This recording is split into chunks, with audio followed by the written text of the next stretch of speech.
ہمارے پیارے نبی صلی اللہ علیہ وسلم کا آخری خطبہ۔ میدان عرفات میں 9 ذی الحجہ 10 ہجری کو حضور نے حج کا آخری خطبہ دیا۔ اس کا اردو ترجمہ آپ کے لیے کیا گیا ہے۔ اس کے ہر لفظ کو غور سے سنیں، اس میں ہماری پوری زندگی کے لیے ہدایتیں دی گئی ہیں۔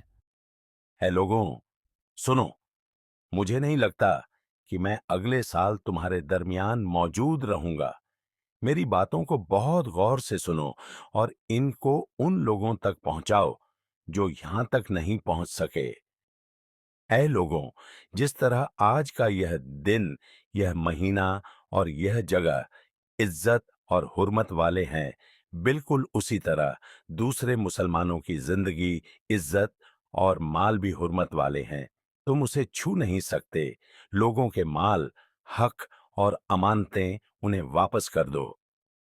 کسی کو تنگ نہ کرو، کسی کا نقصان نہ کرو، تاکہ تم بھی محفوظ رہو۔ یاد رکھو، تمہیں اللہ سے ملنا ہے اور اللہ تعالیٰ تم سے تمہارے اعمال کے بارے میں سوال کرے گا۔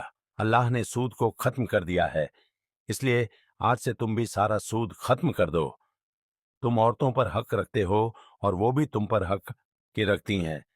جب وہ اپنے حقوق پورے کر رہی ہوں تو تم بھی ان کی ساری ذمہ داریاں پوری کرو۔ عورتوں کے بارے میں نرمی کا رویہ اختیار کرو، کیونکہ وہ تمہاری شریکت دار اور بلوس خدمت گزار ہے۔ کبھی بھی جنا کے قریب بھی نہ جانا۔ لوگوں، میری بات غور سے سنو۔ صرف اللہ کی عبادت کرو، 5 فرض نمازیں پوری کرو، رمضان کے روزے رکھو، زکوٰۃ ادا کرتے رہو، اور اگر استطاعت ہو تو حج کرو۔ ہر مسلمان دوسرے مسلمان کا بھائی ہے۔ تم سب اللہ کی نظر میں برابر ہو اور برتری صرف تقوی کی وجہ سے ہے۔ یاد رکھو، تم سب کو ایک دن اللہ کے سامنے اپنے اعمال کی جواب دہی کے لیے حاضر ہونا ہے۔ خبردار رہو، میرے بعد گمراہ نہ ہو جانا۔ میں تمہارے لیے 2 چیزیں چھوڑ کر جا رہا ہوں، قرآن اور میری سنت۔ اگر تم نے ان کی پیروی کی، یعنی ان پر عمل کیا، تو کبھی گمراہ نہیں ہوں گے۔ یاد رکھنا، میرے بعد کوئی نبی نہیں آنے والا اور نہ ہی کوئی دین لایا جائے گا۔ میری باتوں کو اچھی طرح سمجھ لو۔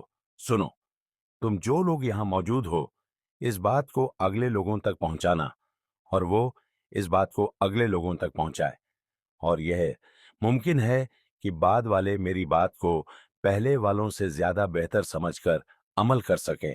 پھر آپ نے آسمان کی طرف اپنا مبارک چہرہ اٹھایا اور کہا، اے اللہ، گواہ رہنا، میں نے تیرا پیغام تیرے بندوں تک پہنچا دیا ہے۔